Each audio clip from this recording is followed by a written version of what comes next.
इस युद्ध में हमें बहुत हानि सहनी पड़ी है पुरु।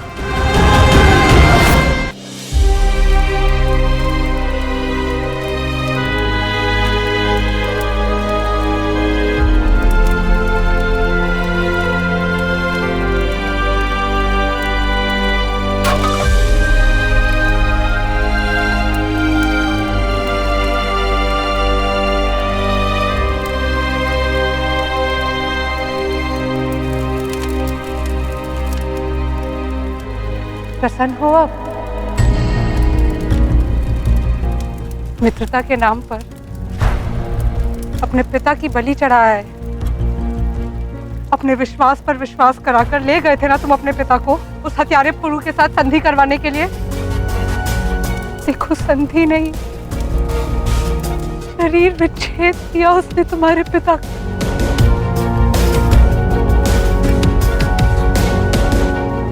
सब नाटक था जिसे खेलकर, जिसके संवाद बोलकर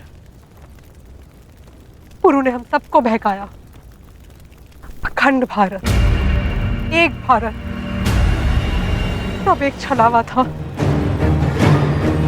यदि पुरु का लक्ष्य एकता और अखंडता होता तो वो तुम्हारे पिता की हत्या नहीं करता, संधि करता, ताकि तक्षशिला से मिलकर अलेक्जेंडर को हरा सके। मातृभूमि के लिए युद्ध एक छलावा था, वास्तविकता थी तक्षशिला से शत्रुता। तक्षशिला नरेश अंबिराज की हत्या। और हत्यार कौन बना? उनका अपना पुत्र।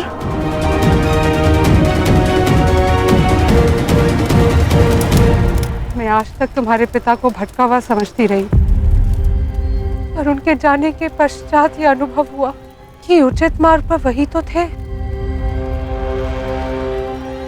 कोई राष्ट्र नहीं होता, कोई मित्र नहीं होता।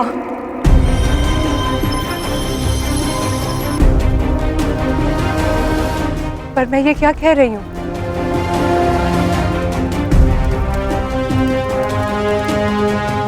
तुम्हारा तो मित्र है, क्या मित्रता निभाई है? अपने प्रतिशोध का कांटा भी साफ कर दिया, तो तुम्हारा राजा बनने का मार्ग भी। बधाई हो।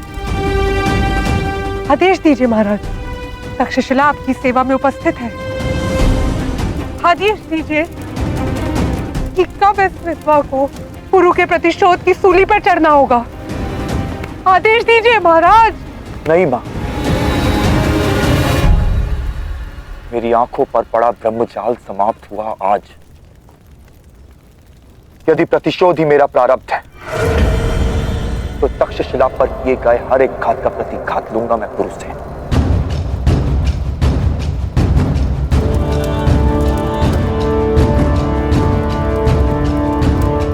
मैं अंबी कुमार अपने पिता की चिता की सौगंध खा के कहता हूं कि जब तक पुरु से, पौरव राष्ट्र से और वहां की प्रजा से अपने पिता की हत्या का प्रतिशोध नहीं ले लेता, राजा नहीं बनूंगा मैं। अब तक मैं तुम्हारा मित्र था, किंतु अब मैं तुम्हारा सबसे बड़ा और सबसे घातक शत्रु हूं पुरु। तुमने मित्रता की ढाल बनाकर अपना काम साधा, अब मैं भी उसी मित्रता की तलवार से इस शत्रुता का घाव दूंगा तुम्हें।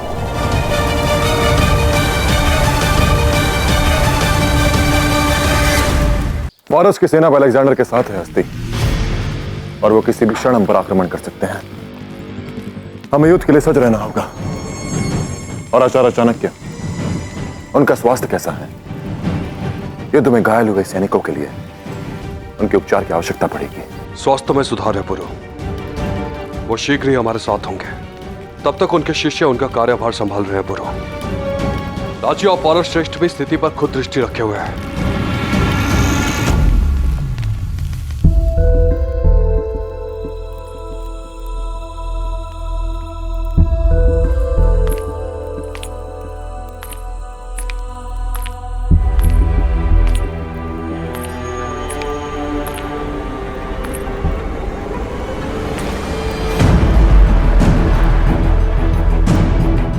चौंक गई। होना ही था। अपने ख्वाबगर में मेरे होने की उम्मीद नहीं होगी तुम्हें, पर अलेक्जेंडर की पहली बीवी होने के नाते मुझे लगा तुम्हारे इस्तकबाल के लिए मौजूद होना मेरा फर्ज है। देखो, खाने का इंतजाम किया है तुम्हारे लिए, खा लो।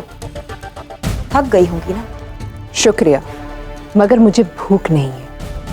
अब तक वाकिफ नहीं हुई या फिर शाह की बीवी बनने के मुगालते में हो?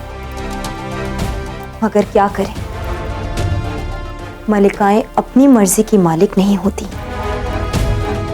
अपने शौहर के हुक्म की गुलाम होती हैं। ये हकीकत और ये निवाला जितनी जल्दी अपने गले से उतार लोगी, उतना बेहतर महसूस करोगी। आओ, खा लो कुछ।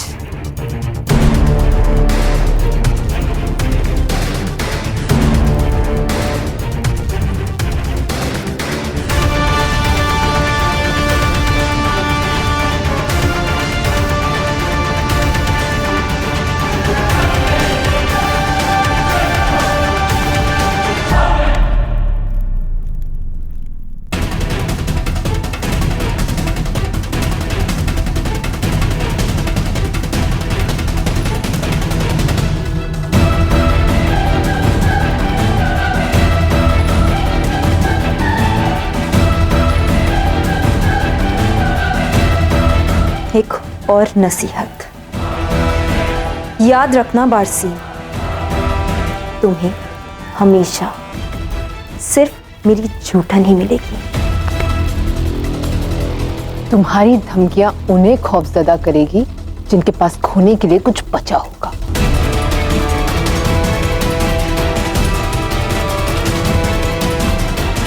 मेरे पास खोने के लिए कुछ नहीं बचा है, सब कुछ छीन लिया गया है मुझसे।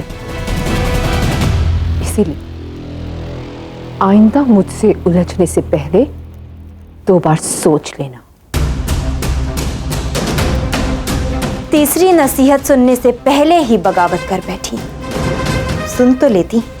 तीसरी नसीहत यह है कि मेरा शौहर मेरी झूठन नहीं, जिसे कोई भी चख सके। अलेक्जेंडर की जिंदगी में आना एक अलग बात है, लेकिन हमेशा याद रखना कि अलेक्जेंडर की जिंदगी सिर्फ और सिर्फ मैं हूं। बहुत मोहब्बत करते हैं वो मुझसे, इसलिए मेरी जगह लेने के बारे में सोचना भी मत।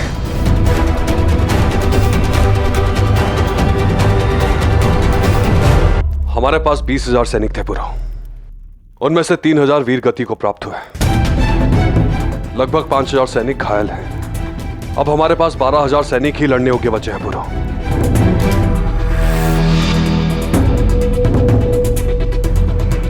परिस्थिति स्पष्ट कीजिए राजगुरु जी। यदि युद्ध होता है तो मैं कितने सैनिकों को ले जा सकता हूं? सभी घायल सैनिकों का उचित उपचार हो रहा महाराज, सभी स्वस्थ हो जाएंगे।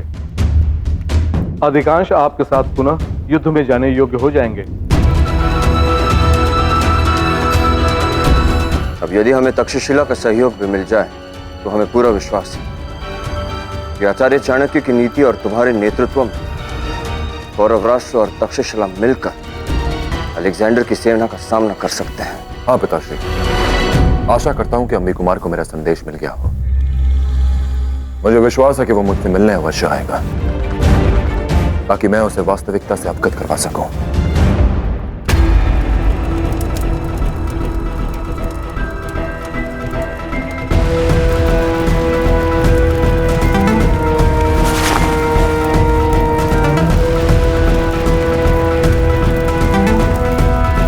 तुम्हारे गुस्से को मैं अच्छी तरह समझ सकता हूं अम्बी कुमार, मगर महज इस पैगाम को जला देने से वो कड़ी नहीं जुड़ेगी अम्बी कुमार, जिसकी बुनियाद रखने की कोशिश में पोरस है, ताकि तुम हमेशा के लिए उसकी तरफ हो जाओ। अब चाहे पुरु कुछ भी कर ले, किंतु वो और मैं इस जन्म में तो कभी भी एक पक्ष में नहीं होंगे।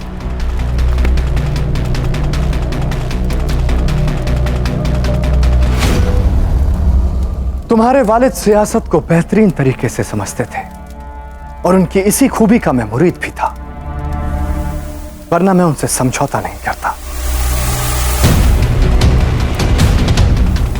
मुझे यकीन है कि अंबिराज ने तक्षशिला के होने वाले शाह को सियासत के कुछ गुर जरूर सिखाए होंगे।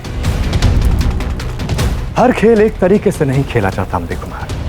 कभी कभी दुश्मनी निभाने के लिए दोस्ती के लबादे की भी जरूरत पड़ती है। बहती हुई हवा की दिशा कभी एक नहीं रहती पुत्र। भविष्य के गर्भ में क्या छुपा है हम नहीं जानते। आपने सही कहा सम्राट।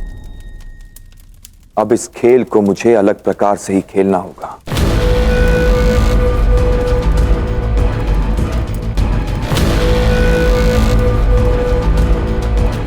मैं जाऊंगा और पुरु से मिलूंगा, जैसे उसने मेरे साथ विश्वासघात किया और मेरे पिता की हत्या की, मैं भी ठीक वैसा ही उसके साथ करूंगा।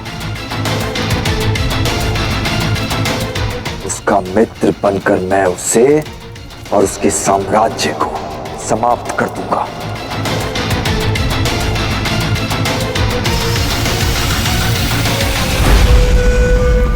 बहुत खूब शहजाद, बहुत खूब। और आज पोरस को देने के लिए मेरे पास एक तोहफा भी तैयार है। अब जब जा ही रहे हो तो उसे भी अपने साथ ले जाओ। पोरस उसे हमेशा याद रखेगा।